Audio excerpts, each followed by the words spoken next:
Boa noite, aqui é da Casa dos Discípulos e especialmente hoje o Café com Bíblia entrando aí na sua casa. Meu nome é pastora Isa, eu e o pastor Anderson queremos ministrar o seu coração. Como já foi dito, pastor Anderson, uma alegria estar aqui junto com vocês. Vamos aprender. E o Café com Bíblia, gente, é um momento muito especial na Casa dos Discípulos, acontece toda quarta-feira às 19h30. Esse é um momento muito gostoso, onde os discípulos a gente pode todos interagir e trabalhar temas importantes, interagindo e tudo mais. Infelizmente a gente não está podendo por causa dessa quarentena do coronavírus, mas nós não queremos perder de vista aquilo que é o mais importante, que é a palavra de Deus. E o tema dessa noite proposto é o sacerdócio universal dos crentes. Um tema muito importante e que nos faz realmente fundamentar a nossa fé e a nossa conduta, né, na igreja e no mundo. Então, primeiramente, né, essa é uma doutrina da fé reformada do século XVI, que Lutero, né, junto com aquelas 5 solas, né, ele colocou na sua tese a importância de vários fatores e dentro dessa reforma da fé cristã, ele coloca, né, em todo esse material essa doutrina importante do sacerdócio universal dos crentes. Então, o que representa isso? Em resumo geral, o resumo geral da ópera é que cada crente é um ministro de Cristo. Mas como que essa doutrina chegou? Lutero começou a estudar, né, e ele começou a perceber que muitas coisas não estavam funcionando conforme a palavra de Deus. E uma delas era essa realidade, porque naquela época de Lutero tinha consolidado uma vertente do cristianismo de separação entre o clero e os leigos, né? Ficava dessa forma, né, pastor? Sim. Os cleros acima e os leigos abaixo. E essa não era a visão das escrituras, né? Então colocou-se o clero como uma classe distinta, muito especial, de homens muito especiais, e os leigos abaixo. E chegou a um momento, pastor, que não somente os sacramentos eram ministrados, mas até a salvação dos crentes teria que vir a partir de um sacerdote. Né? Então isso se tornou assim, um distanciamento muito grande das escrituras. E aí o Lutero vai dizer, né, olha, a salvação é pela graça de Deus, é mediante a fé, é mediante uma experiência íntima de cada cristão, de cada novo crente com Cristo, né? Então, diferentemente do que se praticava, Lutero começava a pontuar. Então, a partir daí, né, Lutero começa a desenvolver e outros reformadores vão confirmar mais ainda detalhadamente essa mesma doutrina. João Calvino é o que vai mais aprofundar, mas a gente vai ver essa realidade se realçando e os cristãos, os novos cristãos, passando a poder entender, compreender e a praticar de alguma forma esse sacerdócio. Mas, em resumo geral, o que aconteceu dentro da reforma foi isso. Mas como que Lutero começou a pesquisar isso? Tem muitos textos, amados, e a base e o fundamento dessas realidades, né, são encontradas tanto no Antigo como no Novo Testamento. No Antigo Testamento, o pastor Anderson vai nos ajudar aqui, vai nos ajudar comentando, inclusive, a respeito do Antigo Testamento. No livro de Êxodo 19, capítulo 5, 19, versículos 5 e 6, a palavra já começava a indicar a importância dessa nação de sacerdotes, que era o desejo do Senhor. Êxodo 19, versículos 5 e 6. A palavra de Deus diz: agora, pois, se diligentemente ouvides a minha voz, guardares a minha aliança, então sereis a minha propriedade peculiar dentre todos os povos, porque toda a terra é minha. Vós me sereis reino de sacerdotes e nação santa. São essas as palavras que falarás aos filhos de Israel. O Senhor desafiando o grande líder Moisés para trazer essa conscientização coletiva, ou seja, eu tenho um propósito de chamar um povo, todos eles, sem distinção de classe, sem distinção qualquer que seja, para me ser um sacerdócio, para ministrar. Ministrar quem? Ministrar um ao outro. Ministrar quem? Ministrar ao povo dele, ministrar às pessoas, serem instrumentos desse Deus que está dizendo aqui, eu preciso não apenas de líderes, eu preciso não apenas de uma classe de sacerdotes propriamente dita, né? Mas eu preciso de todo o povo, porque toda a terra é minha, toda a terra é minha. Então, sejam sacerdotes, me seja um reino sacerdotal. Isso. Agora, Isaías 61, versículo 6 também, vai nos também remeter a essa mesma chamada de Deus, né? Então, como que Deus realmente desejava ter todos os seus filhos ministrando a Ele.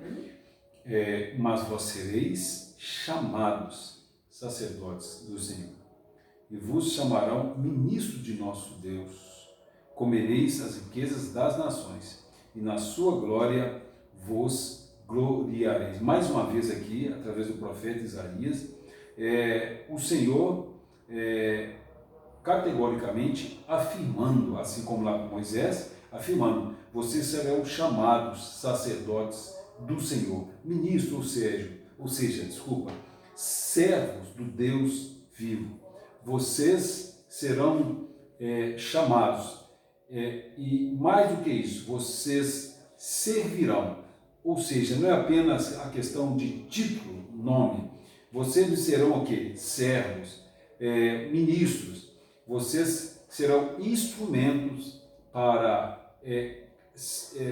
que eu passe, né? Para que eu me revele, para que eu alcance pessoas através de vocês todos. Ok. E agora, Marcos, tem vários outros textos no Antigo Testamento que apontam para isso também, mas no Novo Testamento nós vamos ver então o desenrolar disso, né? E a igreja sendo fundada, inaugurada debaixo dessa base, né? Então, no Novo Testamento, vai apontar para dois aspectos que nós queremos ressaltar aqui. O primeiro, 1 Timóteo 2,5, pastor. 1 Timóteo 2,5 fala que Jesus é o nosso sumo sacerdote. Né? Em primeiro lugar, né? Ele inaugura e ele é o sacerdote fiel que entra e ele é o próprio sacerdote, ele é o próprio sacrifício que se dá e ele realmente se coloca como aquele que ofereceu o sacrifício agradável a Deus e realmente pagou o nosso resgate, né? Então nós vemos a obra propiciatória de Cristo, né, sendo cumprida e ele é a pedra angular, onde tudo que a igreja é e manifesta foi fundada, né? Ok? Que maravilha! Porquanto há um só Deus e um só mediador entre Deus e os homens, Cristo Jesus, homem. Que maravilha podemos saber que quem media, quem nos aproxima, quem cria possibilidades de termos acesso a Deus, né? Temos acesso aos céus, Jesus Cristo. E hoje Jesus Cristo está onde? Onde que ele está? Está à direita de Deus Pai, que maravilha, mas também está dentro de você. Você é um mediador, você é alguém que maravilha, aproxima Deus das pessoas e aproxima as pessoas de Deus. Assim como Jesus é o mediador, você nele, ele em você também, você é o mediador. Amados, outro ponto aqui importante todos os cristãos fazem parte desse sacerdócio. 1 Pedro 2, versículo 4 a 9. Essa aí é uma pedra aí, importantíssima, né? Que Pedro vai colocar realmente para nós, né? Ele vai mostrar para a gente, né, como cristãos, como que aquilo que Israel era, agora a igreja revela, né? 1 Pedro 2, do versículo 4 ao 9. Chegando-vos para ele, a pedra que vive, rejeitada sim, pelos homens, mas para com Deus, eleita e preciosa. Também vós mesmos, veja, também vós mesmos, como pedras que vivem, sois edificados. Casa espiritual para ser de sacerdócio santo, que maravilha, a fim de oferecer sacrifícios espirituais agradáveis a Deus, por intermédio de Jesus Cristo, sempre por intermédio dele. Por isso está na Escritura, eis que põe em Sião uma pedra angular, eleita e preciosa, e quem nela crê não será de modo algum envergonhado. Para vós outros, portanto, os que credes, é preciosa, mas para os descrentes, a pedra que os construtores rejeitaram. Essa veio a ser a principal pedra angular, e pedra de tropeço e rocha de ofensa. São estes os que tropeçam na palavra, sendo desobedientes para o que também foram postos. Vós, porém, sois raça eleita, sacerdócio real, nação santa, povo de propriedade exclusiva de Deus, a fim de proclamardes as virtudes daquele que vos chamou das trevas para a sua preciosa luz. Que maravilha! O texto começa dizendo, né? Nos desafiando, chegando-vos para ele. Meu querido, você é um sacerdote, você é uma sacerdotisa, você tem que se achegar a ele. Você tem que estar ligado a ele. Você tem que depender dele. Você tem que se alimentar dele todo dia. Esse tema, pastores, é muito propício porque estamos em tempo de crise, né? Crise que vai passar. E eu tenho dito, você vai sair muito melhor do que se entrou nessa crise. Mas veja, um dos antídotos, um dos remédios para a gente superar as crises, a dificuldade, é você ser um sacerdote. Você se preocupar com alguém. É você parar de pensar em você, parar de pensar nos problemas e pensar assim, olha, tem alguém que precisa de mim. Tem alguém que precisa de ser amado hoje, tem alguém que precisa de ser ministrado hoje, tem alguém que precisa de ser alcançado, tem alguém que precisa de uma palavra. E sabe, quando você decide ser sacerdote, você se achega à fonte do sacerdote, que é Jesus Cristo, né, meu amor? Se chega a ele e, ao mesmo tempo, se disponibiliza para ministrar alguém. E aí sabe o que acontece? A vida vai fluindo, a paz vai fluindo, a convicção vai fluindo, os problemas vão indo embora, porque você é um fluxo de vida. Amém. Então, se achegando a ele. Versículo 9 é uma afirmação. Ele diz assim, vós, porém, sois. Ah, que maravilha. Pastor, tem uma coisa que eu curto, né, que eu acho maravilhoso em Deus e a sua palavra, são as afirmações dela. Amém. Deus é um Deus de afirmação, né? Deus é um Deus que afirma coisas e realidades e promessas extraordinárias a respeito de nós. Sabe, ele tinha certeza. Toda afirmação que ele disse, pastor, a nosso respeito, qualquer área que seja, ele tem convicção e certeza de que falou. E você tem? É importante que você tenha, ter essa convicção. Pedro está dizendo aqui, olha, vós, porém, sois raça eleita, sacerdócio real. Que sacerdócio real são aqueles que não apenas são sacerdotes, né, mas são reis. São sacerdotes e reis. Reis, sacerdote. Lembrando daquela revista, né, que é intitulada Procura-se Sacerdote. É muito interessante lembrarmos que o autor diz assim, olha, muitos se preocupam em reinar, muitos querem reinar, mas antes de reinar diante dos homens, você precisa ser sacerdote diante de Deus. Amém. Depender dele, buscar dele, se humilhar diante dele, e aí você vai reinar em vida. É isso que Pedro está dizendo aqui, olha, você é um sacerdote real, nação santa, maravilha, a nação santa é a igreja.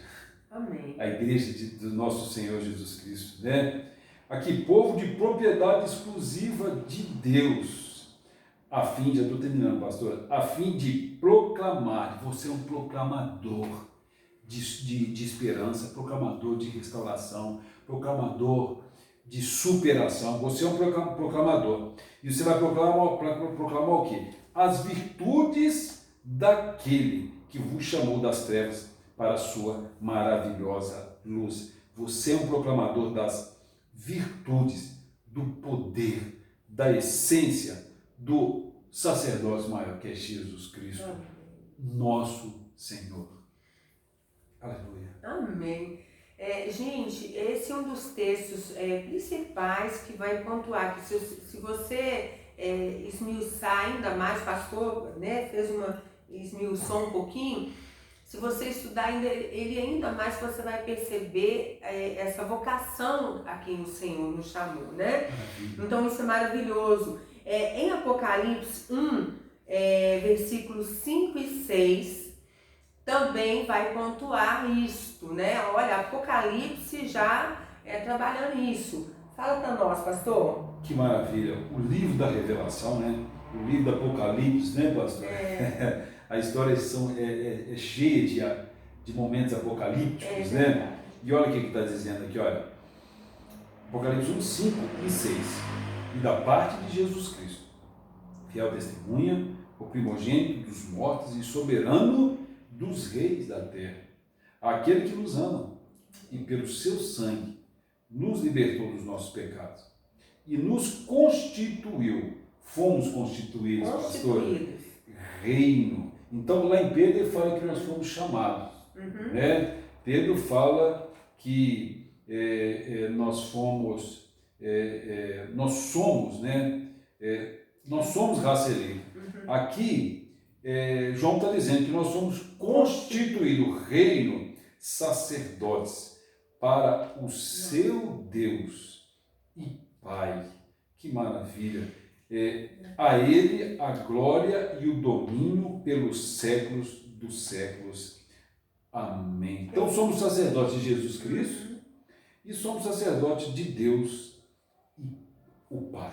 Eu fico pensando, pastor, se nesse momento que nós estamos vivendo, todo mundo em quarentena, imagina se nós, pastores, não pudéssemos comunicar, não tivesse telefone, não tivesse internet, não tivesse uma forma da gente comunicar com você, ovelha, e todos os pastores das igrejas no geral, né?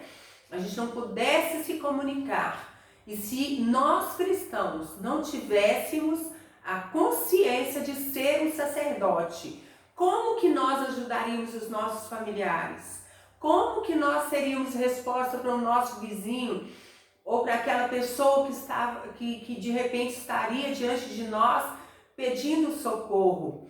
Muitos cristãos que não têm consciência de ser sacerdote, no tempo de apuro, a primeira coisa que lembra é: eu vou ligar para o meu pastor. Sim. Não tem nada de errado nós obtermos socorro de alguém mais experiente, mas nós precisamos ter a nossa parcela de contribuição. Maravilha. E é por isso que o corpo de Cristo, né, nós somos chamados para viver, né, no corpo de Cristo, e todos nós temos dons, né? Então a proposta da palavra de Deus, além de afirmar, do Senhor dizer que nos constituiu reino e sacerdote, em Coríntios, 1 Coríntios e Romanos, vai nos informar que nós somos dotados de dons espirituais. Maravilha. Os dons espirituais e os dons ministeriais, eles estão na vida do crente e eles devem ser buscados, eles devem ser vividos. Nós devemos ser cheios do Espírito Santo e praticarmos a palavra de Deus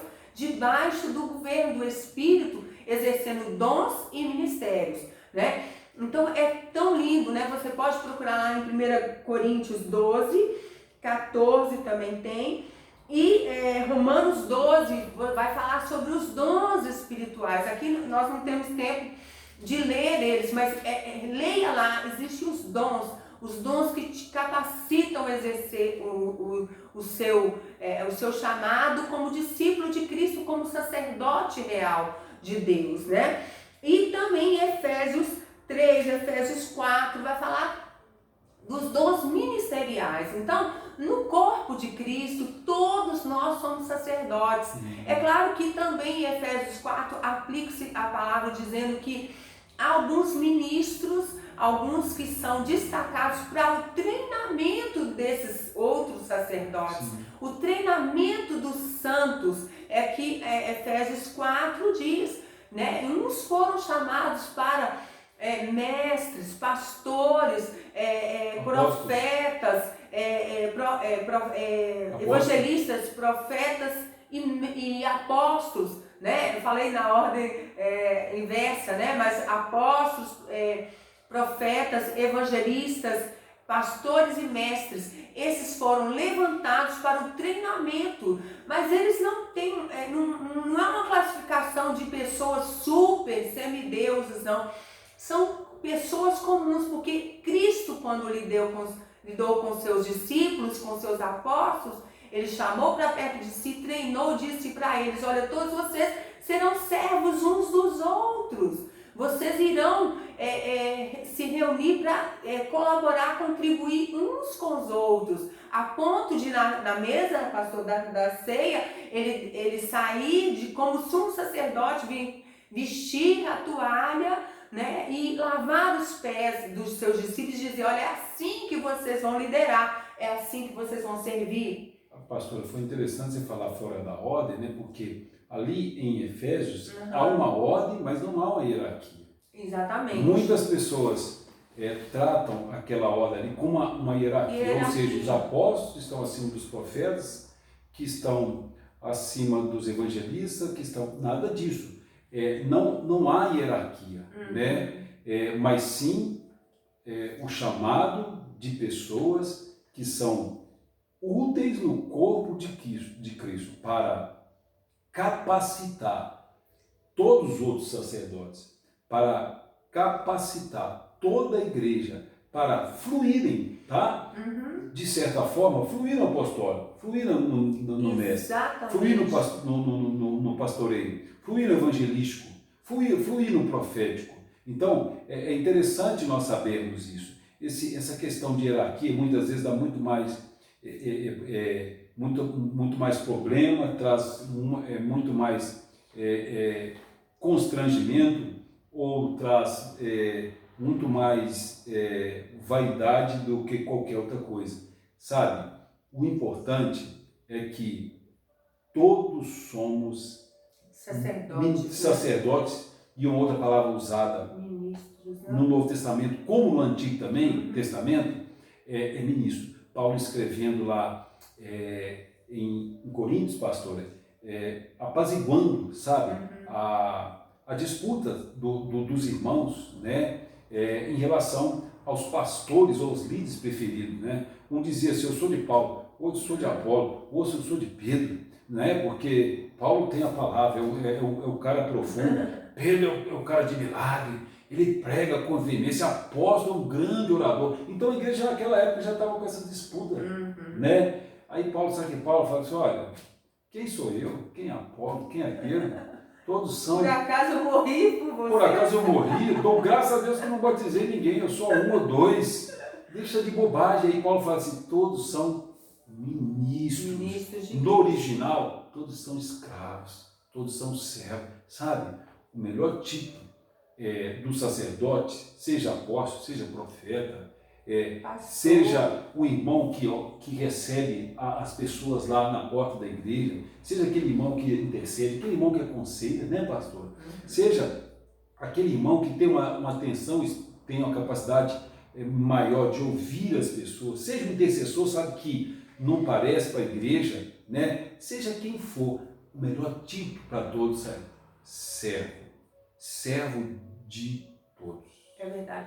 Então Jesus, ele propõe esse serviço, né, com tanta clareza, Sim. né? E aí nós vamos ver, queridos, que esses dons e ministérios é dado à igreja para realmente a gente fazer a obra. E nenhum de nós cristãos está fora dessa chamada, né? Todos nós somos convidados, chamados para viver e exercer ministérios, viver e exercer os nossos dons, né? Sim. Então, e nós diante de Deus, todos nós, corpo de Cristo, temos o mesmo olhar do nosso Deus para conosco. Então, Deus não olha assim, ó, aquele, aquela, não, todos somos servos, todos estamos contribuindo ao nosso tempo, para aquilo que o Senhor está fazendo, né? E falando isso, nós não queremos dizer que não se deve respeito a líderes, que não se deve honra a líderes. Sim,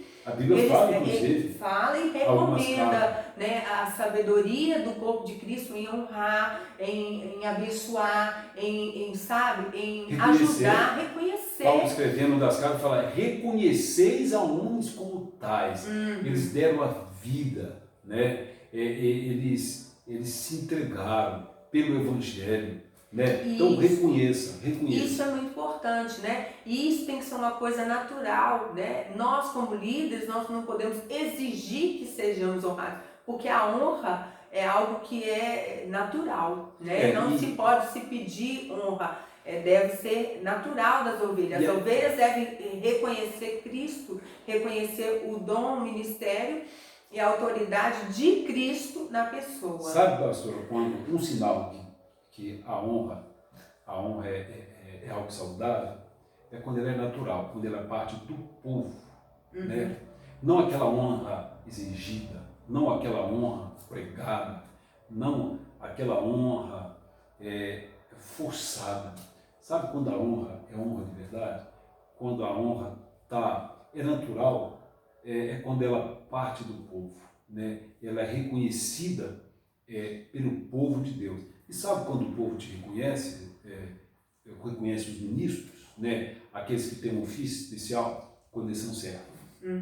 Porque quando o líder, seja pastor, seja apóstolo, seja evangelista, né? Ou que tenham cargos oficiais na igreja, quando eles servem de verdade, quando eles se aproximam do povo, né? Quando eles são conhecidos como aqueles que têm íntima compaixão, como Jesus tinha, sabe o que acontece? As pessoas ficam constrangidas, as pessoas são alcançadas no Espírito. As pessoas olham assim e falam: esse é o líder que Deus me deu, né? Esse é o homem que, se preciso for, eu sei que vai morrer para mim. Esse é o homem que vai me treinar para a obra do ministério. Que vai me treinar. Esse é o homem que me inspira, assim como Jesus inspirou os discípulos. E aí fica natural, pastor.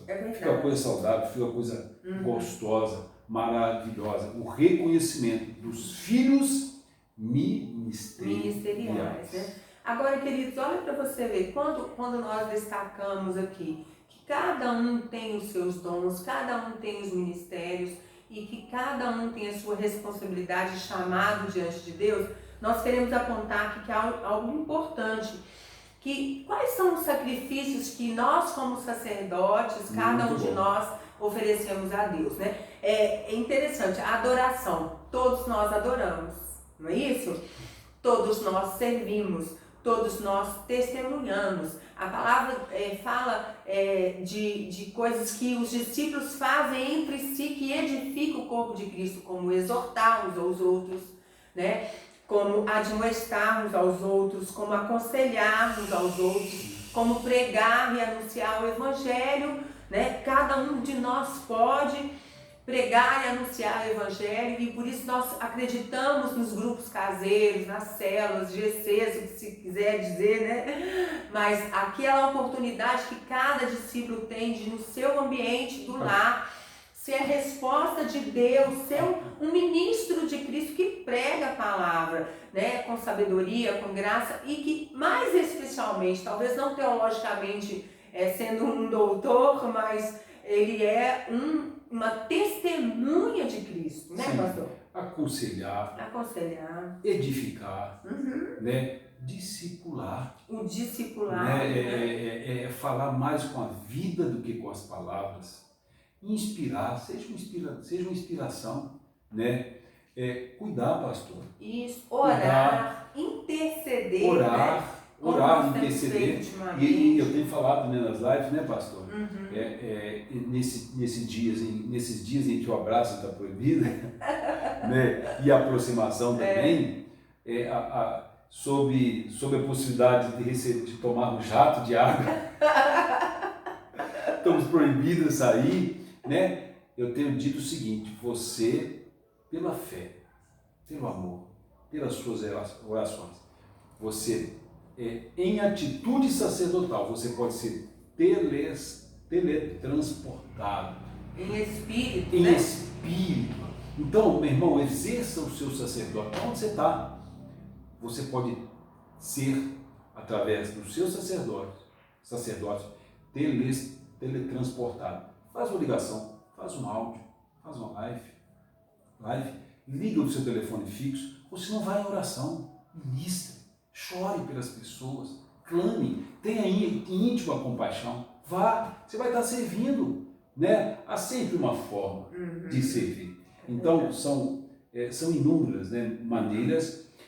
Agora, se você está com aquela pergunta, pastor, eu estou aqui na igreja há quantos anos, ninguém nunca me falou isso, ou é tão difícil fazer isso, eu não tenho ideia como começar, sabe? Comece pelo começo.